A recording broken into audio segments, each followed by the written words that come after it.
You're listening to the Blood, Sweat, and Business podcast, featuring real business owners telling real stories about their real business experiences. Here are your hosts, John Chiappetta and Eric Jorn. All right, welcome to another episode of Blood, Sweat, and Business with my co-host, Eric Jorn, and our special guest today is Tara Panasewicz, the CEO of Boys and Girls Club in Kenosha. I practiced that. I can tell. I practiced that about 50 times. I want to make sure I get the names right. I deferred that one to John. Good job.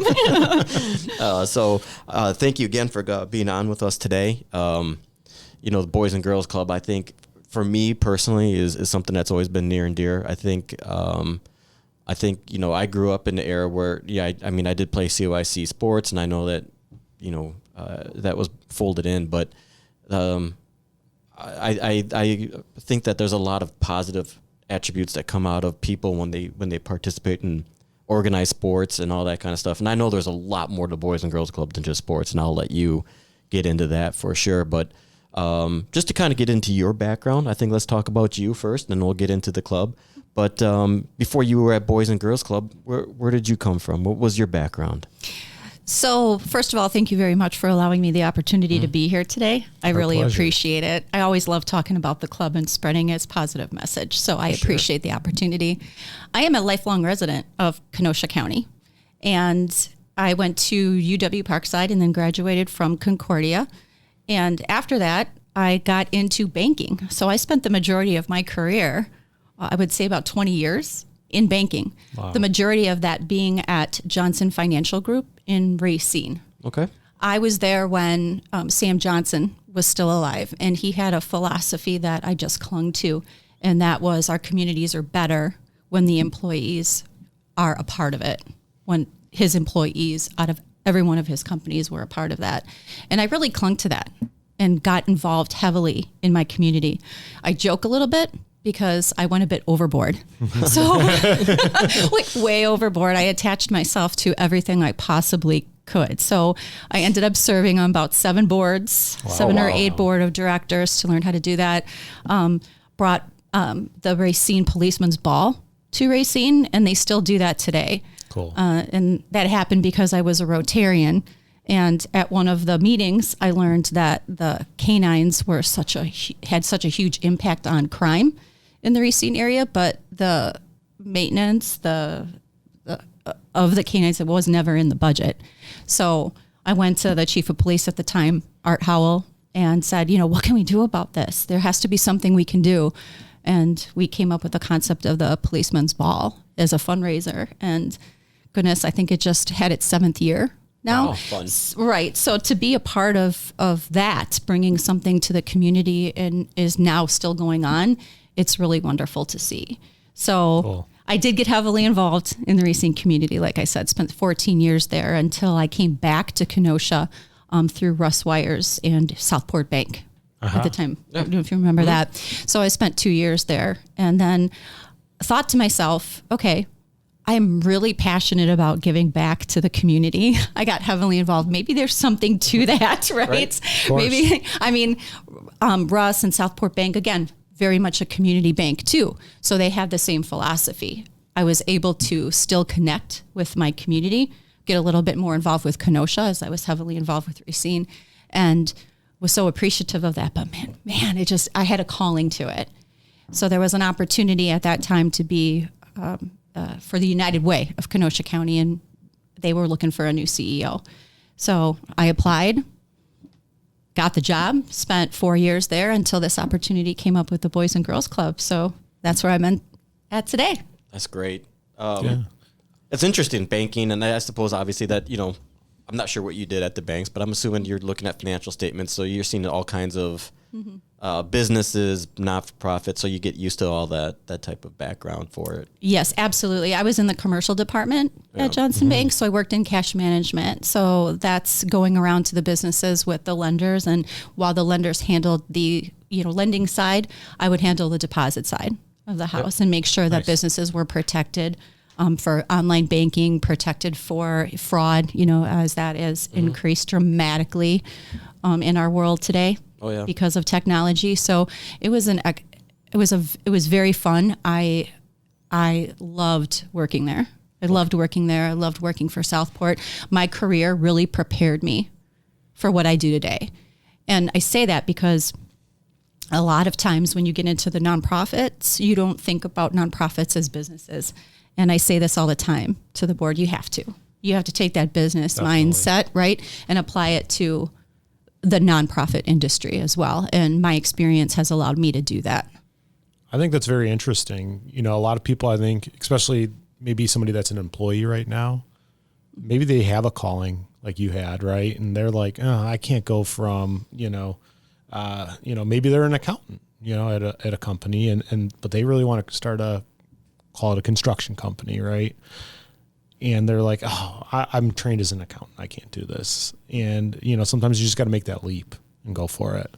You're right. It was definitely a leap. And I did everything that I possibly could, knowing that I had that calling, to educate myself on the nonprofit industry. So as I stated, I got heavily involved in fundraisers, but I did meet with nonprofit executives and said, what skills, what am I missing? And I want to pass that along to, to the teens at the club. We're all looking at different careers. We're preparing them for the future.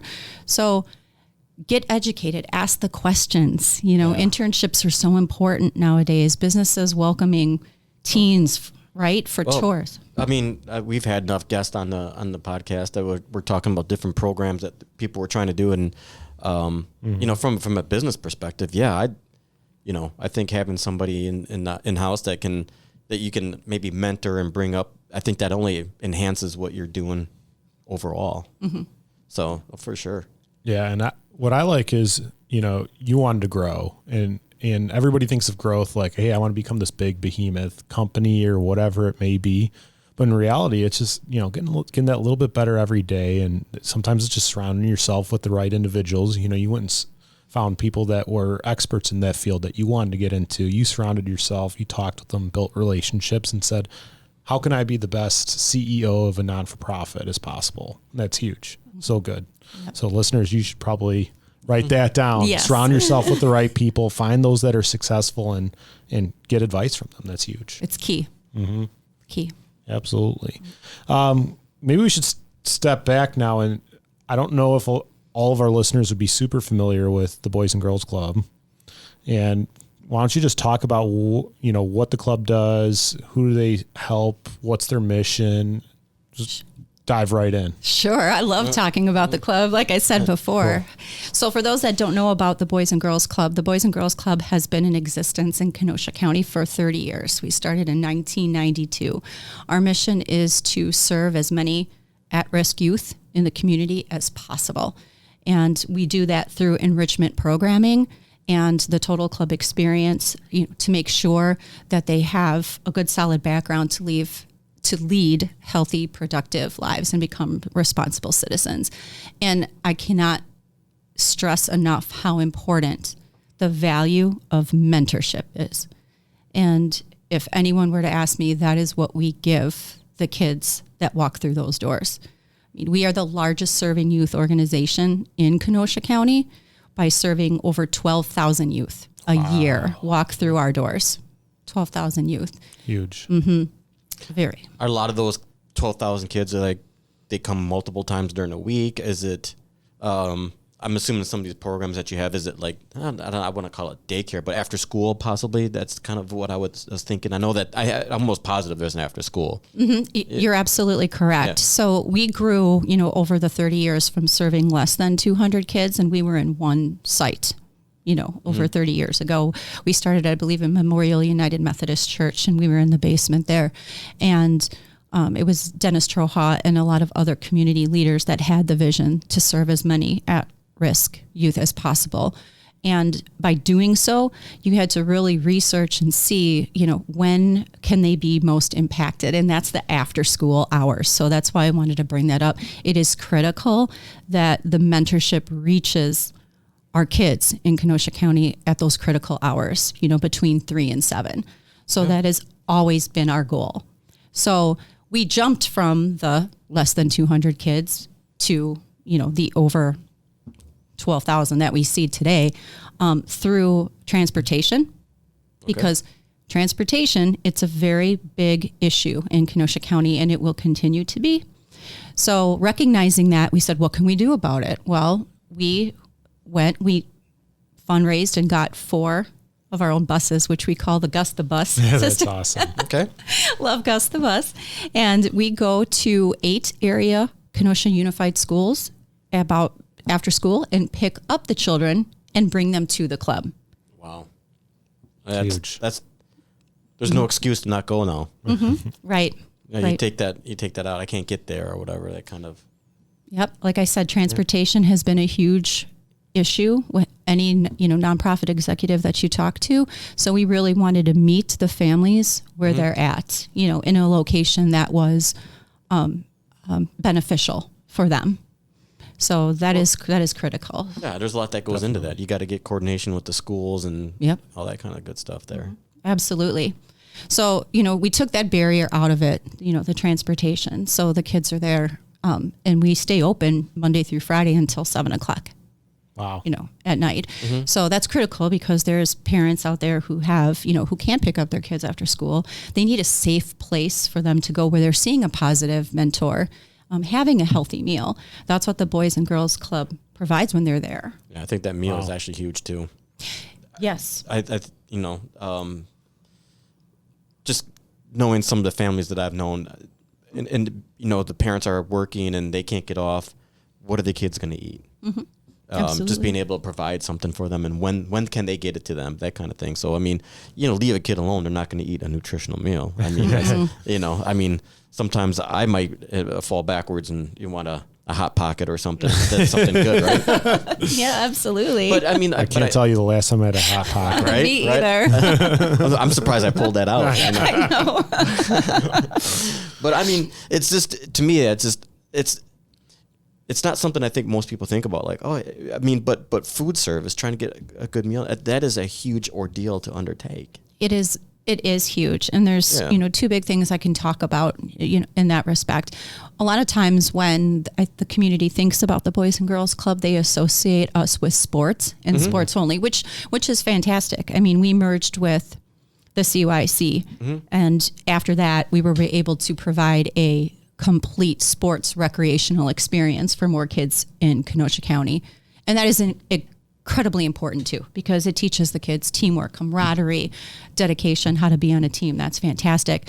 But when I come in and have a conversation about what the club does, a lot of individuals don't know about the meal. Right. And that's why I'm glad that you brought that up today, because we do serve over 20,000 meals a year to the kids, hot meals. Yeah. So we have a full-time cook that we have, and she prepares the meals for the kids. So they are having a hot meal before they go home.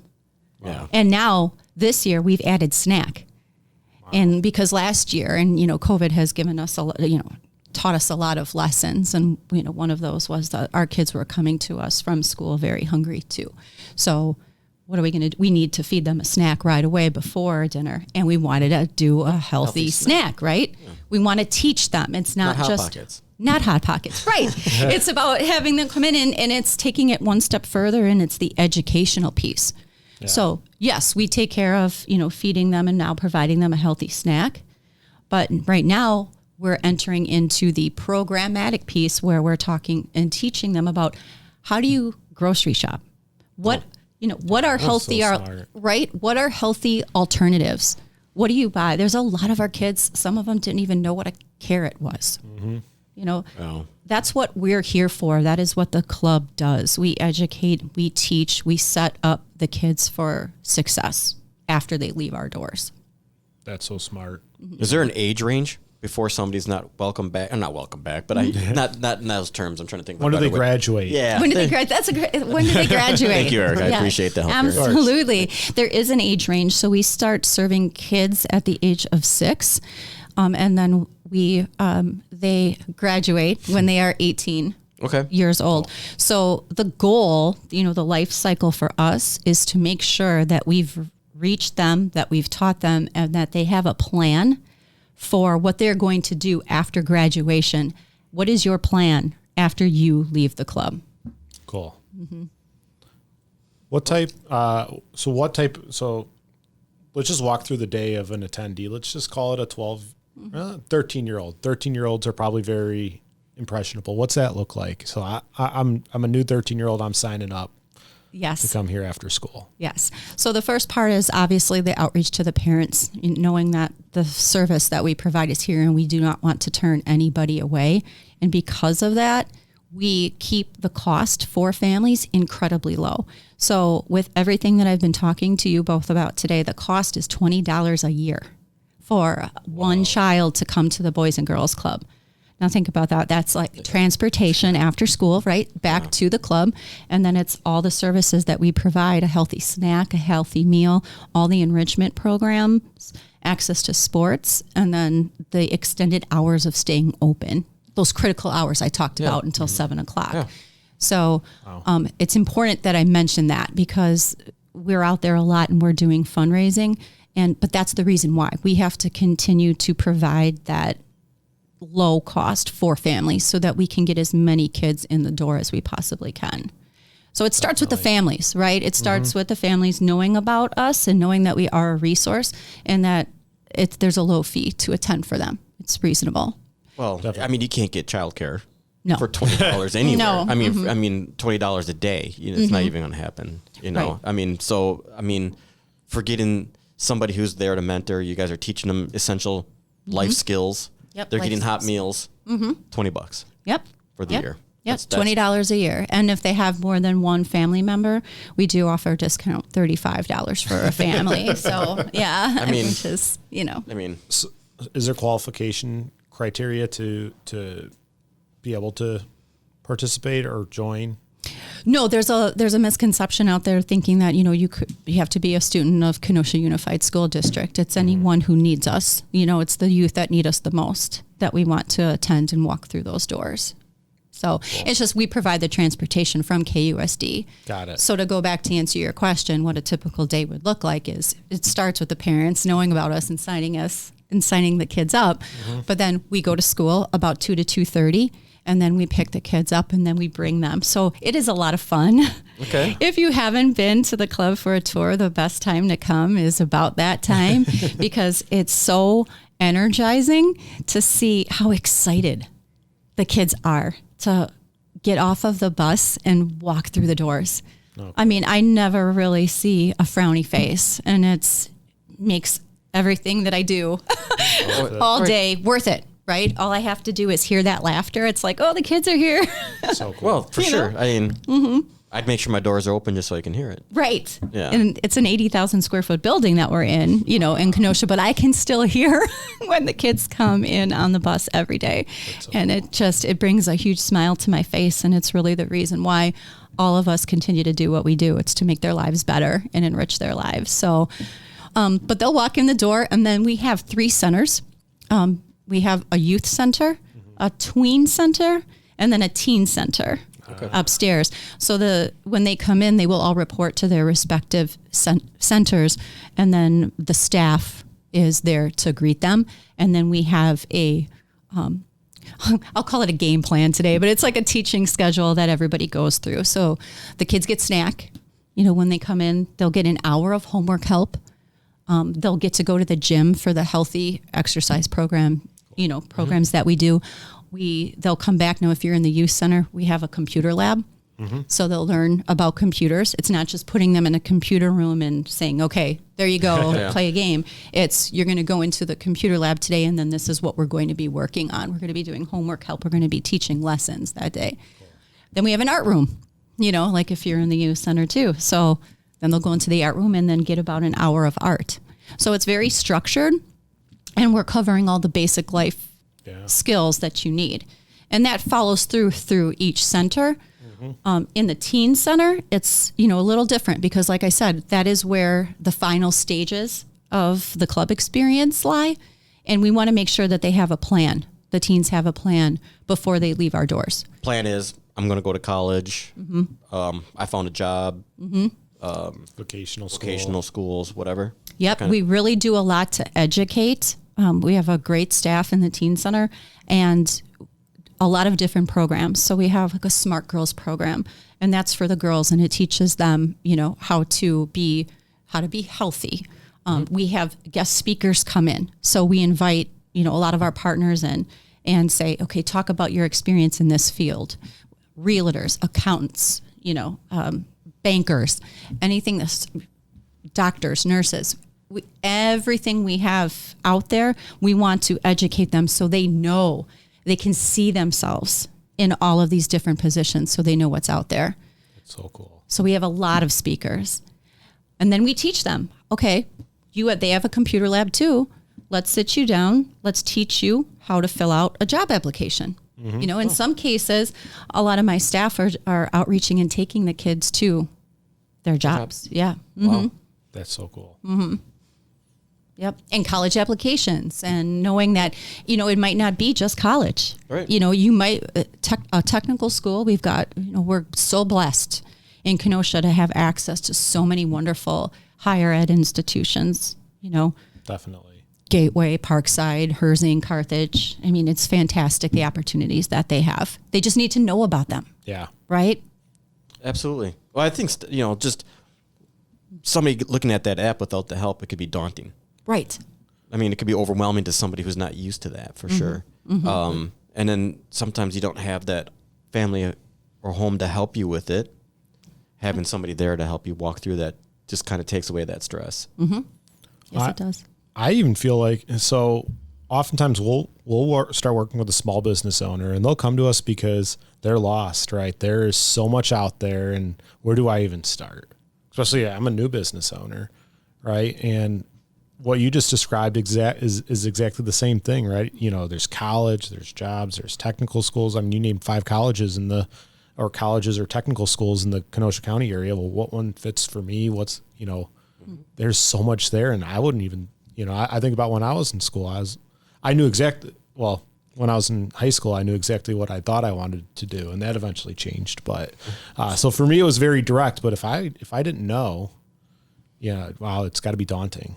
And how many people that would be great students or great technicians or whatever they do, but they just don't even know where to start or where's the right fit because nobody spent the time with them. That's so great that what you're providing. Thank you. That's our goal. Some of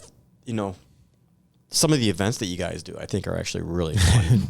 I'll be honest. I participated. Yes, you did. We appreciate that. Yeah, we have the annual golf outing, which is fun. Yeah. You know what I'm saying? Mm-hmm. But this year was the first year I actually went to the gala, and then you had you honored the youth of the year, and I thought, I guess just from listening to her gave I think the audience such a different idea of what you guys do to provide, but almost as important as what she was saying was there was a table that was relatively close to where I was sitting, and I could tell that was all the people who were maybe volunteers, employees possibly, and all those.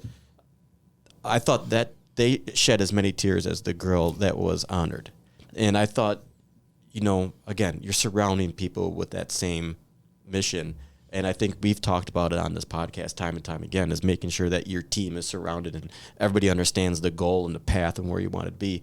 And for me, seeing that table, I was just like, they got it. Everybody kind of knows on what they wanted, how they want this to be at the end of the day, and that to me is if going to that and then seeing all the people who are in the Kenosha community who wanted to contribute and add to that. But I think all the stats that you provided were huge too. Mm-hmm. So, I mean, that was kind of in my head, like, this is how many kids that are coming through the doors. This is the cost that we're trying to get it, and trying to keep that low. I mean, so that money's not a barrier. I think that's trying to get people to come in, and it's all that. But I thought that from that event in itself, the team that I thought you had, I thought was like, that was probably the thing that kind of hit me the most about the club in itself yes, you're helping all these kids, but the team that you had was great. Thank you. We're so proud of the team that we have assembled. They really care about the kids. I mean, when you work in nonprofit, you have a heart for the mission. You're drawn to that, like we talked about. There's a calling for that. But we rallied, all the staff rallied around Kayla. I'll talk about Youth of the Year. We were so proud of her. I said that when I was up there. She was our Youth of the Year. And every year we have a competition within our teen center to name our Youth of the Year. You do an essay. It's based off of that. It's based off of grades, community service, speaking, where we're teaching those skills too. And then they do a competition there, which we name one. Well, when we named Kayla, then you go on and you get to compete at the state, at the Wisconsin Youth of the Year, against the other Youth of the Years at the Boys and Girls Clubs in Wisconsin, and she won. Oh, so cool. I was so proud of her to see the team, as you were saying, rally behind her when, she had to do her speech. I had board members coming in to help her with her speech, to make sure that she was projecting the teaching that went into that. And when she won and we got to announce it, it was a big thing, and we had a big party for her upstairs, like a reveal party. And then to see her go on, I traveled to Chicago then for the national, Midwest Youth of the Year, on the national scale, and she came in runner up. Wow. But she's our Youth of the Year. She's our national, so cool. Yeah, she will always be our national Youth of the Year. But we're so proud of her. I mean, because of the mentorship, again, I can't stress that. It's, the mentorship that we as adults can provide to kids in our community. It gives them a reason to succeed, and to help them. That's the main thing that we do. But yeah, to see her do that and to see all the other Youth of the Years, you sit back and you're like, we're going to be okay. We're going to be okay. Well, I mean, just listening to her speech and her beginnings as well, and how she found her way to the club, and you're just sitting here like, I'm thinking in my head, I'm like, well, I'm pretty darn lucky the way I grew up. Yes. And I was given a lot, and I was, with family and things like that. Now, I just, sometimes it's hard for people to wrap their mind around, if you grew up in that environment, people not having that.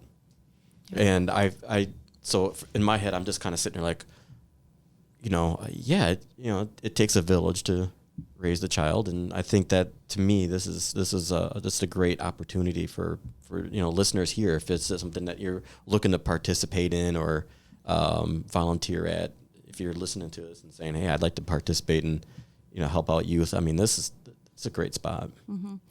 And you're so right about that. I mean, I even think about myself, and when I was much younger and I took a different path in the beginning, was a little lost and I didn't know what I wanted to do. And I just became lost. And I had family and I had mentors to bring me back, and I eventually came back.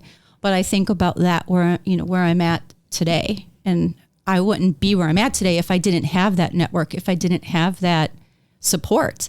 And I worked my way back. It was really hard to get back. And that's why I say mentorship is so important, because what happens if I didn't have that and I didn't know when I was struggling, right. When I was younger, if I didn't know about that we had a Boys and Girls Club in my community, what if I didn't know that? And that's what you talk about with Kayla. She had those beginnings, and the club is where she went, and that is what she called home. And she had her network of individuals at the club to pull her, to rally for her, and she's seeing success today. Yep. So I'm just, I consider myself to be very fortunate about that, and I want to make sure that everyone knows about the club. Yeah. Yeah. I'm thinking about, how many conversations I have with business owners where they're like, I can't find employees, or I can't find good employees. Nobody wants to work hard. And, maybe you're not looking at the right places, right? Boys and Girls Club, get it, get involved, help that cause. And guess what's going to come out of it is really good humans that are ready to go and work and contribute and probably become maybe future business owners or future, politicians, whatever it may be. But it sounds like this is the place where people will come out of that will change the world one day. Absolutely. This is the place that the kids go, and we create great futures for them, that. To leave. We do that. And we were talking a little bit, all of us before the podcast, and I said, there's just so much that the club does. I'm born and raised in Kenosha. I knew about the Boys and Girls Club, but until I got there, I didn't realize the sheer magnitude of programs that we provide. Yeah. So when you were just talking about, the business owners that you talk to and employees, we actually run a summer youth employment program where we partner with the county, and we've been doing it for about 13 years. And we take in about 200 youth, and we put them to work during the summer at various jobs around Kenosha County. And some of those do include, private businesses. Mm-hmm. And, the businesses understand, hey, I'm getting a youth, so there's going to be a little bit more mentorship involved. There's going to be a little bit more, hands-on involved. But the success of that program, that's why we've been doing it for 13 years. We're teaching them how to work hard, what it's like to be in a business. And we have the backup of our county, Kenosha County, and the community and the business owners behind us. And since we've been doing that, the juvenile crime rate in Kenosha, because again, in the summer, those are very critical hours, right? And when kids are out of school, and they're not doing something, if they're not working, if they're not at the club, then they're getting into potential trouble. Some of them are getting into potential trouble. This is an avenue for them to get involved. We teach them in the beginning, okay, this is going to be your first paycheck. What are you going to do with it? Yeah. So we bring banks in. We have them talk about savings. We have them talk about budgeting. What should you do? It was fantastic to see. It is a fantastic program, and I can't thank the county enough for their support on that one. Absolutely. I work with a couple automotive shop owners that both run organizations that are probably the next step after they graduate a Boys and Girls Club, where it's the Give Me 10 program and the Grow Tech program, where, they're taking somebody like that and, they're going to sponsor their education at a technical college. They're going to give them on-site hands-on training at an independent shop owner's shop, and they're going to get them set up with tools and everything like that and continue on that path. And it's just so like the opportunities. When I was a kid in high school, I was fortunate. I never needed to utilize these opportunities, but I've never heard about any of this stuff. And, this is why I'm so glad we have this platform to share it, because people need to know. And I think that's probably your largest hurdle is how to educate the community on like what a great organization this is to create great people. Thank you for that. It's true. When I will be at the club 2 years at the end of this month in my role, and it amazed me that when I was out talking, like I said in the beginning, a lot of the community members associate us with sports, which is fine, but that's not all we do. We do all of these different programs. So they're kind of taken aback by, oh my goodness, I didn't know about that. So I was thinking, well, how can I get this message out? I've got to educate the community that we do all of these things. So last year we created it's called a Night at the Club. We're having it again on Saturday, January 28th. And it's about 2 hours long, like from 5 to 7. And it's a chance for the community to connect to our staff and hear from the staff. And it's almost like a round robin. So they go to the youth center I talked about, the tween center, the teen center, and then they hear from the staff about what is done, the programming that is done in each of those areas. So where, like I said, I could talk for hours about the club because we do that much programming, but like this is a chance for them to zero in on, this is what's done in this center, so that the community learns, educates themselves, and then leaves inspired, which is what I heard last year, is that everyone was, I didn't know you had that. And they left, and it was so inspiring for them. Wow. I mean, I agree. I mean, honestly, probably in my head, I probably do associate predominantly with sports, but that was probably because that was my experience growing up as a kid. And that's what I always remember. I mean, I can still remember everybody I probably played on the teams together with. I think if I go through some of the stuff I have at home, I'm sure I have some of those old pictures too. We all do, right? Yeah. And, but I mean, those are some of your best memories. Yeah.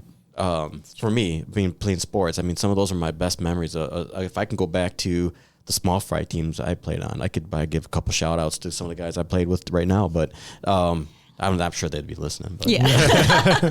But I mean, I just going back and looking at those, I mean, the camaraderie. So, I mean, not only you're going to get this camaraderie, not just in sports, but I think for the kids that are in the programs together, I think there's going to be some camaraderie there too. And as you get older, you actually miss that. I do. I miss a lot of that from being when I was a kid. Now I feel I have a lot of camaraderie with my partners at work.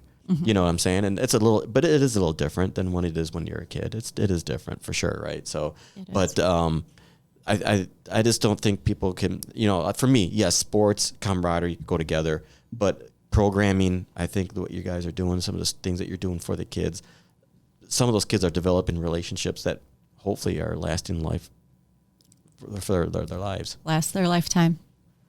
Absolutely. But a lot of them have similar hurdles and issues to deal with. So, I mean, that's kind of important. It is. And sports is an avenue for them too. There's a lot of children, youth in these situations, and they don't have access to sports.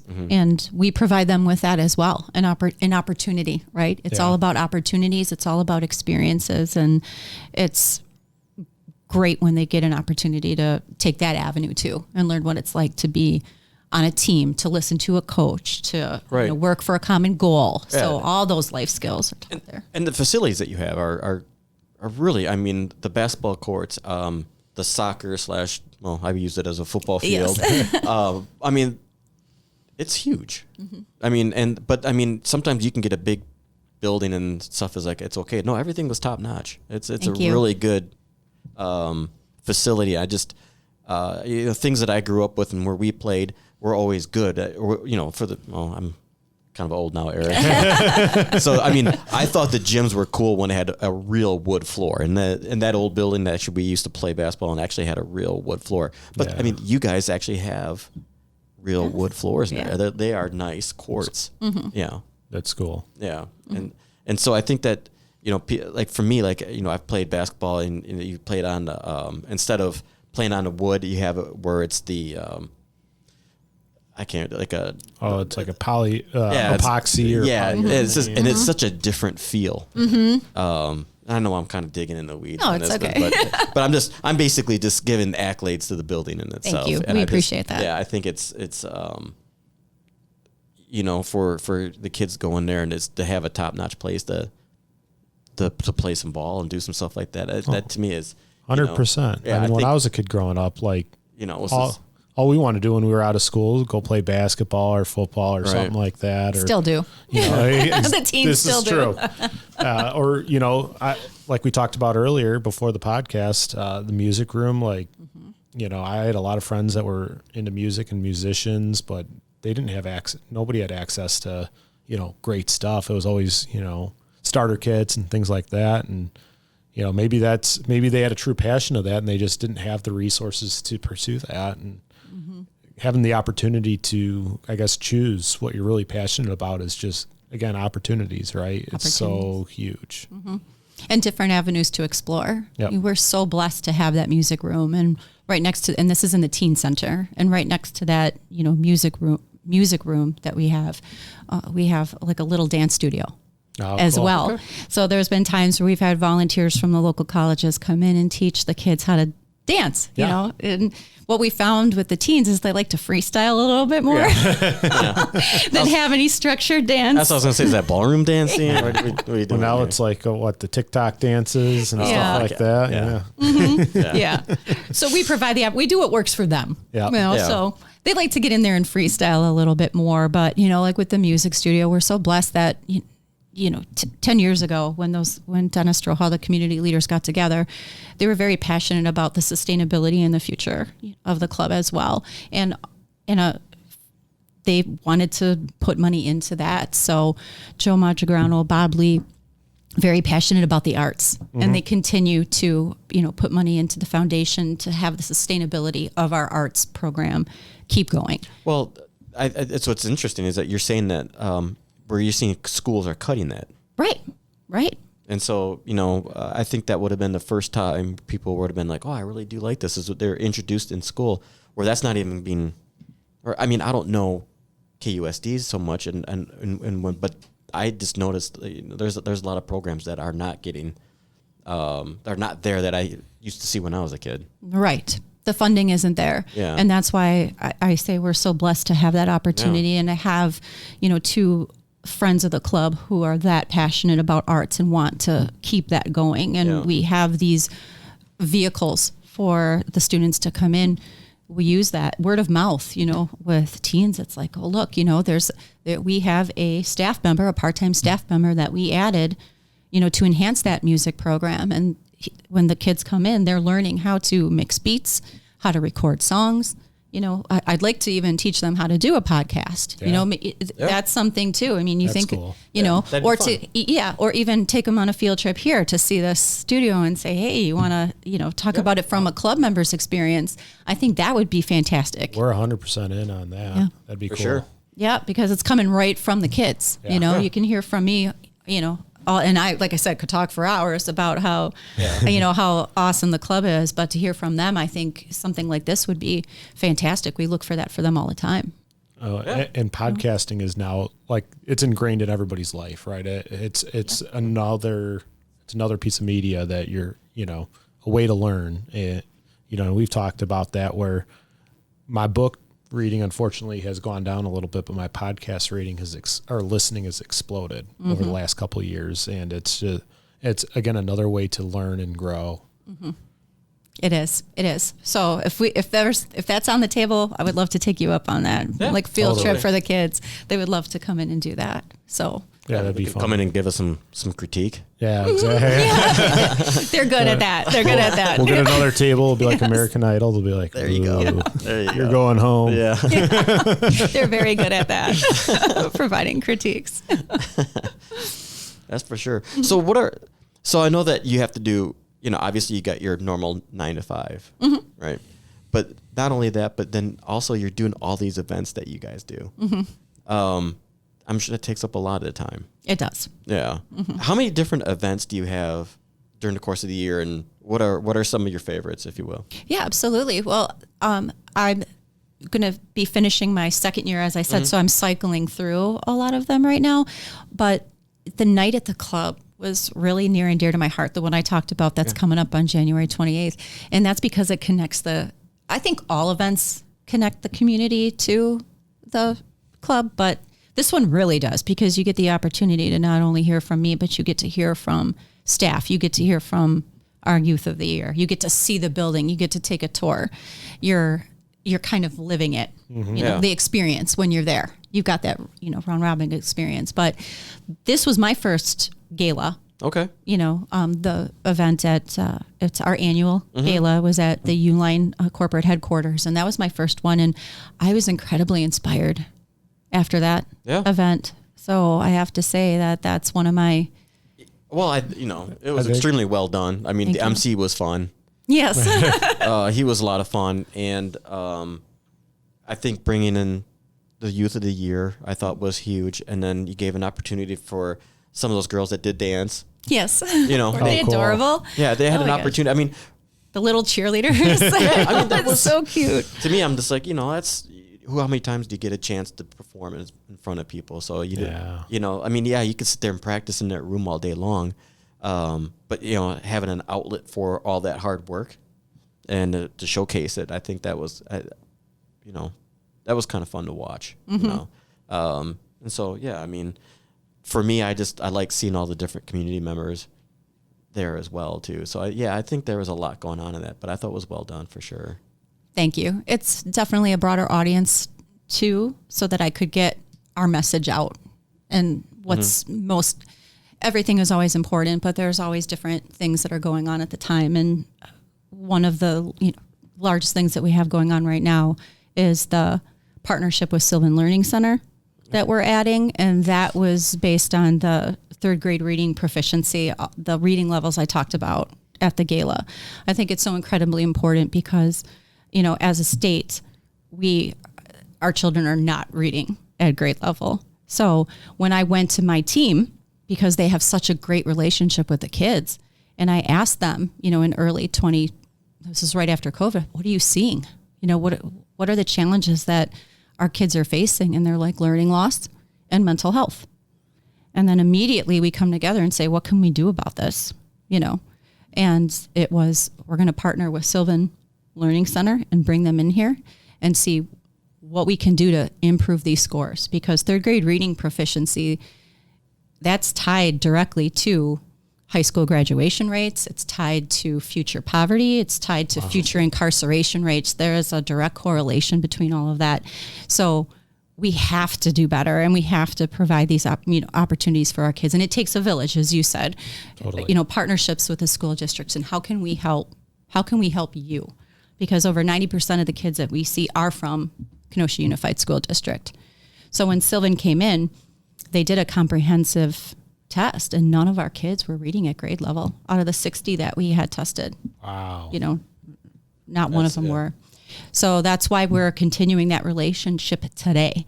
So Sylvan Learning Center is in the Boys and Girls Club. So that's another opportunity, right? Yeah. That you get from being a club member, is that you have access to that. And we did the data from before, we knew, and then we did the data after, and huge improvements. Wow. I mean, there were some kids that couldn't even recognize or read their first and last name. So this is not just at Kenosha. This is statewide. This is nationwide that we're having a problem. And I'm very passionate about that third grade. Yeah. I believe it starts at birth, and believe that we have to start reading and keep reading to our kids so that they build up that comprehension and they build up all of the necessary skills that they need. But when you don't have that, it's third grade is that target. Yeah. And so many students are about 2 years behind because of that online learning loss that they had. Wow. That's significant. It is. Yeah. Mm-hmm. I mean, I figured there was some loss there with COVID and online learning, and kind of, where I was listening to something. My kids are older, so it wasn't where I was listening to, but I had some friends, and they're like, oh yeah, this, you could, you sit there in front of the computer. Some of the kids wouldn't be doing anything, and teaching online, I have a hard. It's hard enough to teach in the classroom. I think I try to do it and kind of see and trying to see what the kids are doing online. That's just really, really tough. Yeah. So yeah, I could totally see how that would have made an impact on our youth there. It definitely has. Yeah. So we're doing our part, and we've added that service again. We were fortunate enough to get a grant to be able to start it. Yep. So now I've been in the fundraising stage to make sure that it keeps going, because we're just this year now are adding them in the teen center, and they're going around and asking, hey, do you need homework help? Do you, what can I do for you today? What can I help you with today? Bring your homework and we'll help you. So again, it's one of those times where I walk into my job and I'm just so proud, of what we're able to do. We're trying to change the world, one student at a time, right? Yeah. You do what you can. That's so important. What would you say is the number one challenge then as an organization that you're facing right now? Well, there's two different things I talk about I always look at it like our organization is our kids. Yeah. So I talk about the learning loss. That's a big challenge, but then also mental health, the social emotional learning. Those were the two main concerns brought up to me by my staff about what is challenging the children today. There's so much happening in their lives that are barriers to them even being in a place to be able to learn. Wow.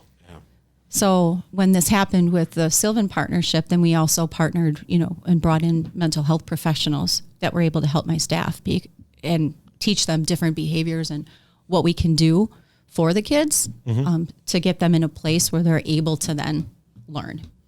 Wow. What's interesting is I think that's translated into the workplace where, I think one of the largest issues is that mental health side of being an adult, and, I guess we'll call it the post-COVID landscape is, everybody starting to recognize that mental health is so important. And it's good that, kids now have an opportunity to start addressing that at such a younger age. Mm-hmm.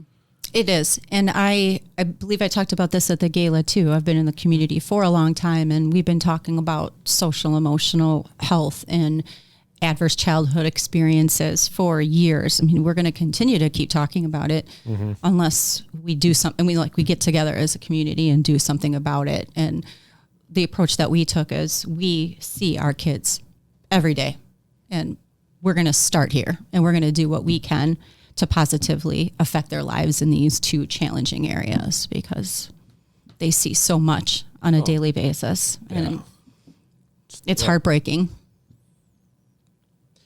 Again, something that, many of us probably have a hard time wrapping our heads around. Just because, obviously we all have different experiences, but something like that, you're starting to think like, okay, what, you start thinking in my head, I'm like, what are these poor kids seeing? I understand that some, the family structure might not be there, or, involvement for people trying to get them to do things that they don't want or probably shouldn't be doing. I could definitely see that. So, and it's tough to get away from. Yep. So yeah, you just start going through your head with that, and you're like, wow, I am pretty lucky. Right? And, start thinking of your reflection that way. But yeah, I know so many people that don't even have the things that these kids see, that still have the mental health issues. Yep. And so it's an interesting thought that you say that, because I do see youth with that, and talking to other parents, their kids are, much different today than it was, 30 years ago. Just to me, it's just an interesting concept, and the fact that you guys are bringing it into play at such a early time, I think is obviously pretty significant, along with the reading. It's important. It's so important. And even think about, like I said, when I started at the club, I didn't even put the 2 and 2 together, mental health and the learning loss. Yeah. Because, but then when I stepped back and I thought about it, we're all having to spend time getting them emotionally ready to learn.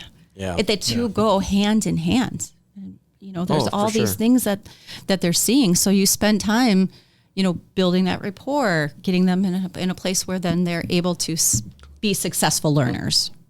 They got to trust you. Yes, absolutely.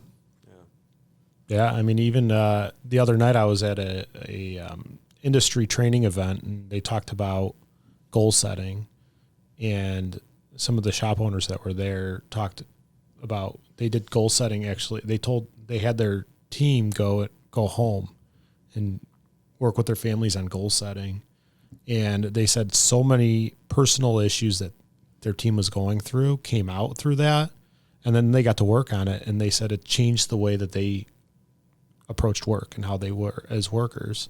Right. 100% the same exact thing as, Exactly. learners. And it's, I think oftentimes the day-to-day just gets you so tuned out to that you have to step back and say, okay, how is everybody doing? And if you're not 100% there mentally and physically, you're never going to be able to give 100% of what you're doing. Spot on. That goes with the eating too, and the healthy habits, right? So emotionally, are you there, but physically, are you there? If your stomach is growling and you're trying to learn math, what does that do to a kid? Or you don't have a balanced diet, right? And you're eating poor, and it's that is so important. And I think as a general society, we went through a phase where we got so far away from that, and now I think we're kind of getting back to understanding that, nutrition alone is so important in our everyday thinking and growing and executing.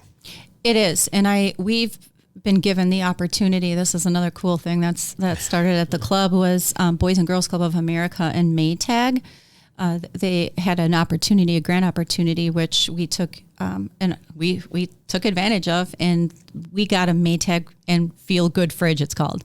The Maytag Feel Good Fridge program, and they paid for us to stock the fridge in the teen center with healthy food for the kids and our families. So when I talked earlier about, not only do we provide the 20,000 meals a year for the kids, in our kitchen, now we have a Maytag Feel Good Fridge where we're able to provide the education around it. So our teen center director is doing an amazing job with that program with the teens, teaching them, okay, so we're going to go grocery shopping. So now when they come in, instead of grabbing flaming Cheetos or whatever they're called, right? I don't know. I don't eat those, but they're grabbing yogurt that's in the fridge, because they've had the experience, they've had the opportunity to eat it, and they're figuring out how to go grocery shopping. So cool. Those life skills that we're doing, and taking advantage of all the opportunities that are presented to us. I mean, that was a fantastic opportunity. I mean, there was a video, I don't know if you guys got an opportunity to see it, but Maytag came down with Boys and Girls Club of America and they were so happy with the way we were promoting that program in Kenosha County. So they did a promotional video for the kids. So awesome. I'll share that. Yeah, we'll have to put a link to that video please. On the post. It's very important because it's those life skills. It's just that round, full circle that we're trying to accomplish with the kids in Kenosha, everyone that walks through our doors. And I think that's really what I'm coming away with today is that, maybe the school systems are teaching these individual things. You're covering music, art, sports, health, nutrition, but nobody really is I don't think they do a good job connecting all the dots. And it seems like Boys and Girls Club is really connecting all the dots on this is not just school. This is how school impacts your life. Yes. I like that. Full circle. Yep. It's setting them up for success in all ways, how everything fits together. Love it. I'm sure listeners are going to be thinking, how do we get involved? How do we support what you have going on? Mm-hmm. I think that I love giving tours. So I'm going to offer that. I believe I did that at the gala too. Yeah. I think that's the best way because we do so much. There's so many different programs. So it's all about what are you passionate about as a community member? Where can you fit in? There's going to be a spot. So you can volunteer to coach or to teach or anything like that. Yep. Okay. Like we said, we're always looking for individuals to come in to talk about their profession, to educate the teens on different career paths that they might be able to take. So we're always looking for speakers. We're always looking for, opportunities, field trips, like we talked about today. So you'd be, everyone would be amazed at, you might be sitting there right now thinking, I don't know how I can help, but I bet if you came and toured and we had a conversation, you'd find a way. You'd help them. You'd help them find a way. I'd help them find a way. There you go. Awesome. Yeah. If somebody wanted to get in touch with you to schedule a tour, how would they do that? I think the easiest way would be to go to the website on bgckenosha.org. And there's a form to fill or contact us. There's contact us page. Okay. Okay. So contact us page. We'll make sure to put a link to that as well in the podcast notes so somebody can easily navigate to that. And, part of what we want to do is facilitate, your mission and hopefully we can share that and get some more people involved and get some tours. Tours. I think we'll have to do a field trip up there and do some tours and please. I got to see those basketball courts now. Yeah, in the soccer field. Yeah, in the soccer field. You have to go long. I'll throw you one. We'll have to throw the pigskin around. There you go, for sure. Yeah. For sure. I have to throw it because I can't run anymore. So yeah, there you go. So I appreciate you coming on our podcast. I think your mission's awesome. I love the Boys and Girls Club. Thank you. And I think that what you guys are doing with the kids are great. So, and I think the effect that you're having on the community is, I don't think you could really put a price tag on it. So, I thank you for all that hard work that you do. Thank you. I appreciate the opportunity. Yeah, thank you so much. Thank you. All right, listeners, tune in next time. Thanks. You have been listening to the Blood, Sweat, and Business podcast. You can hear more real stories from real business owners about what it takes to make it in business by subscribing to the podcast on Apple Podcasts or Spotify. If you like what you hear, leave a review and a 5-star rating. This podcast has been brought to you by Kaizen CPAs and Advisors, providing advisory and accounting services to help you grow your business. Learn more at kaizencpas.com.